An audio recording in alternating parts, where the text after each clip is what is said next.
Hello दोस्तों, नमस्कार। मैं Pankaj Tikesar, founder of talent academy जीरोन, स्वागत करता हूं आप सभी को टैलेंट एकेडमी जीरोन परिवार में।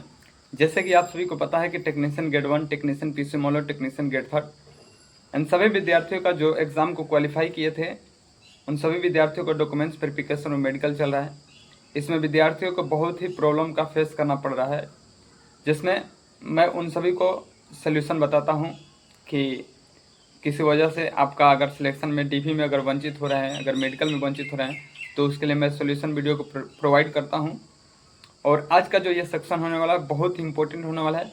इस सेक्शन में मैं आप सभी को होम जोन के बारे में बताऊंगा कि अगर कोई विद्यार्थी अगर कहीं पर जॉब कर रहा है टेक्नीशियन में, तो वह कैसे होम जोन अपने डिस्ट्रिक्ट जोन है जो उस पर आ सकता है, उसके लिए क्या करना पड़ेगा।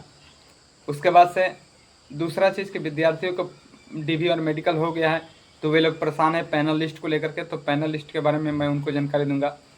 तीसरा प्रश्न यह है कि कुछ विद्यार्थी ऐसे हैं जो कि मेडिकल को लेकर के डाउट में हैं। किसी किसी विद्यार्थी को A1, A2, C1, C2, B1, B2 इस तरह के मेडिकल मिला है, तो उन सभी को डाउट बना हुआ है। आज सभी ये जो जितने इम्पोर्टेंट प्रश्न हैं इन सभी का मैं इस वीडियो में आप सभी को रिप्लाई दूंगा। सबसे पहले जो भी इस प्लेटफॉर्म पर नए विद्यार्थी हैं वे विद्यार्थी चैनल को सब्सक्राइब कर लें।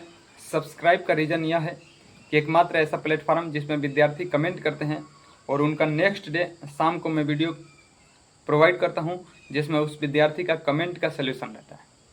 तो आप सभी लोग विलम्ब ना करें, इस चैनल को सब्सक्राइब कर लें। और यह चैनल जो है बहुत कम दिनों में इतना तेज़ी से ग्रो किया है। आप सभी का प्यार दुलार है कि ऐसे आप सभी लोग बनाए रखते हैं इस प्लेटफॉर्म पे। तो आइए मैं एक एक करके आप सभी को एक एक जानकारी आप सभी के साथ साझा करते हैं। तो देखिए मेरे दोस्त, सबसे पहले तो मैं होम जोन को लेकर के आप सभी को बताना चाहता हूँ। होम जोन का मतलब क्या है, होम जोन कैसे आप अगर किसी भी टेक्नीशियन डिपार्टमेंट में अगर आप पोस्ट पे काम कर रहे हैं तो आप अगर अपने होम जोन पे आना चाहते हैं तो उसके लिए क्या करना पड़ेगा। सबसे पहले तो रेलवे जो सेम पोस्ट होता है, सेम कैटेगरी होती है, उसके लिए वो एनओसी नहीं देती है। इसका मतलब कि अगर आप सभी लोग विद्यार्थी अगर आप चाहते हैं कि टेक्नीशियन में आप सभी लोग जॉब कर रहे हैं कहीं दूसरी जगह पर, और अगर आप होम जोन में आना चाहते हैं तो फिर ऐसा आप सभी लोग को मौका नहीं दिया जाएगा। क्योंकि अगर आप जॉब कर रहे हैं पहले से और अगर आप एनओसी देंगे तो उसमें एनओसी में आपको कारण लिखना रहता है। एनओसी मतलब क्या होता है कि जैसे आपको एक एप्लीकेशन होता है, उस एप्लीकेशन में वह लिख करके और आप जिस जोन पे कार्यरत रहते हैं उस जोन पे दिया जाता है और वह आपको छुट्टी देता है। आप एग्ज़ाम देंगे, फिर आपका वहाँ पर सारा चीज़ डॉक्यूमेंट्स वेरिफिकेशन मेडिकल होगा। लेकिन यह कब आपको प्रोसेस, कब वह एनओसी को लागू करता है, जब आप टेक्नीशियन में हैं और टेक्नीशियन का एग्ज़ाम देने जाएंगे तो फिर आपको वैसा नहीं किया जाएगा आपके साथ। अगर आप टेक्नीशियन में हैं और अगर लोको पायलट का पेपर देना चाहते हैं, जेई का पेपर देना चाहते हैं, यानी टेक्नीशियन पोस्ट को छोड़ करके अगर कोई भी पोस्ट का अगर पेपर देना चाहते हैं तो आप सभी लोग के लिए एनओसी मान्य हो जाएगा। अन्यथा सेम जो पोस्ट है उसमें आपका एनओसी को मान्य नहीं किया जाएगा। यानी अगर आप किसी जगह पर आप टेक्नीशियन में कार्यरत हैं तो आप वहां से अपने जोन में नहीं आ सकते हैं, अपने घर के पास वाले जोन में आप सभी लोग नहीं आ सकते हैं। ये जो भी विद्यार्थियों को डाउट था वो आई होप कि आप सभी लोग समझ गए होंगे। उन विद्यार्थियों को अगर अपने जोन में आना है तो वह टेक्नीशियन में नहीं आ सकता है। वह कोशिश करेगा कि लोको पायलट में, जेई में, एनटीपीसी में और भी वैकेंसी है जिसमें वह फॉर्म डाल करके एग्ज़ाम दे करके और एग्ज़ाम क्वालिफाई करके और वो अपने घर के पास वाले जोन पे आ सकता है। तो जो विद्यार्थी लोग कमेंट किए थे मेरे प्लेटफॉर्म पे, तो उन सभी विद्यार्थियों का प्रश्न का जवाब मिल गया है। अब दूसरा टॉपिक ये है कि विद्यार्थियों को काफ़ी डिमोटिवेट होना पड़ रहा है।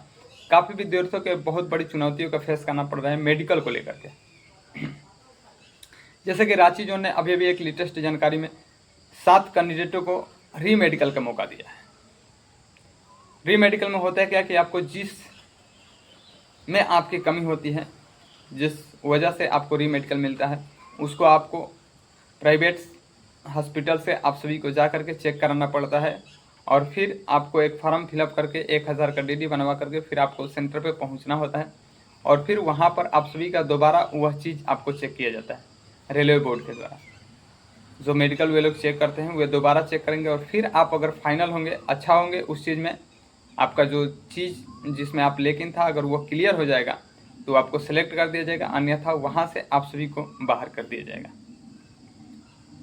यानी रेलवे में आप सभी को कभी भी मेडिकल के लेकर के डायरेक्ट बाहर नहीं किया जाता है। जो विद्यार्थी सोचते हैं कि सर हमें री मेडिकल के लिए मौका मिलता है कि नहीं मिलता है, तो री मेडिकल के लिए मौका अच्छा खासा मिलता है। ऐसा नहीं है कि आपको तुरंत डिसीजन ले लिया जाएगा, ऐसा कुछ नहीं है। तो जो विद्यार्थी सोच रहे थे कि सर री मेडिकल में मौका मिलता है कि नहीं मिलता है, तो मौका मिलता है। और उसी में कुछ ऐसे भी कमेंट आया था जिसमें विद्यार्थी ये नहीं समझ पा रहे हैं कि सर A1 क्या है, B1 क्या है, A2 क्या है, A3 क्या है, B2 क्या है, C1 क्या है, C2 क्या है। ये मेडिकल की कैटेगरी होती है मेरे दोस्त। इसमें सबसे बेस्ट क्वालिटी का अगर माना जाता है मेडिकल, A1 वालों को माना जाता है, और सबसे अगर बेकार कैटेगरी का अगर मेडिकल माना जाता है तो C2 वालों को माना जाता है। जैसे ALP में A1 A2 मेडिकल ज़्यादातर मांगते हैं, क्योंकि 6/6 की आँख होनी चाहिए। जो आँख का जो ये चेक करते हैं वे होना चाहिए। उसमें और भी कुछ मेडिकल होते हैं जो कि बहुत इम्पोर्टेंट होते हैं, आप सभी लोग को पता होगा। अगर नहीं पता होगा तो फिर मैं वीडियो प्रोवाइड कर दूंगा ALP के मेडिकल के बारे में। लेकिन टेक्नीशियन में क्या होता है कि B1 medical, B2 medical, C1 C2 ये सब टेक्नीशियन में चल जाता है। इसमें भी कुछ विद्यार्थी ऐसे होते हैं जो B1 के लिए पोस्ट के लिए एलिजिबल होते हैं, तो उनका B1 मेडिकल ही होगा, B2 मेडिकल नहीं होगा। चेक होगा, अगर उनको कहीं B2 मिलता है तो फिर उनको री मेडिकल दिया जाएगा, और नहीं तो कहीं कहीं पर क्या होता है कि B2 मेडिकल अगर रहता भी है तो उस विद्यार्थी को B1 में सेलेक्ट कर लिया जाता है। जब वो उसको छांटने का, अगर उसको लेने का अगर विचार होगा तो फिर आपको किसी भी प्रकार से वह ले लेगा। लेकिन जब अगर आपको छांटने का विचार होगा तो फिर वह आपको नहीं ले सकता है। और भी एक चीज़ है कि विद्यार्थियों को मन में ये रहता है कि सर हमें C1 के जगह पर C2 दे दिया तो क्या सिलेक्शन होगा कि नहीं होगा। ऐसा कहीं नहीं लिखा है कि अगर C1 के जगह पे आपको C2 दे दिया है तो आपका सिलेक्शन नहीं होगा। ये होता है कि आपका थोड़ा सा वैल्यू कम रहता है, प्राथमिकता थोड़ी सी कम रहती है, और कोई दिक्कत नहीं होता है। इसमें प्राथमिकता का मतलब आप समझ ही रहे हैं।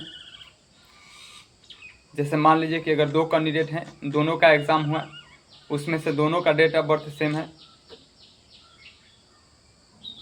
दोनों का date of birth high school inter आगे पीछे किए हुए हैं, डेट ऑफ बर्थ सेम नहीं है, उसमें से एक दिन 15 दिन उसका बड़ा है, 15 दिन छोटा है, तो उसमें सबसे ज़्यादा प्राथमिकता जो 15 दिन बड़ा होगा। अगर नंबर अगर सेम आ जाते हैं, कैटेगरी भी अगर सेम आ जाती है, तो प्राथमिकता उसी को दिया जाएगा जिसका डेट ऑफ बर्थ में जो 4 दिन भी बड़ा रहेगा या 5 दिन भी बड़ा रहेगा, तो प्राथमिकता उसी को दिया जाएगा।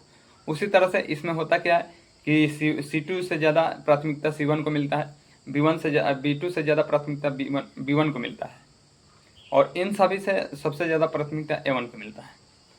तो आप सभी लोग कमेंट कीजिएगा कि आप सभी लोग को जो मेडिकल हुआ है उसमें आपको कौन सी कैटेगरी में आपका मेडिकल दिया गया है। और एक विद्यार्थी ऐसे भी प्रश्न कर रहे थे,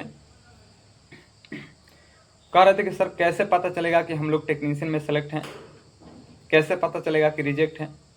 तो अगर जो विद्यार्थियों को वहाँ पर आप सभी लोग का DV और मेडिकल हुआ है, मेडिकल होने के बाद से अगर आप सभी लोग को कह दिया गया कि आप जाइए या आप सभी ठीक हैं, आप लोग को आगे सूचना दिया जाएगा।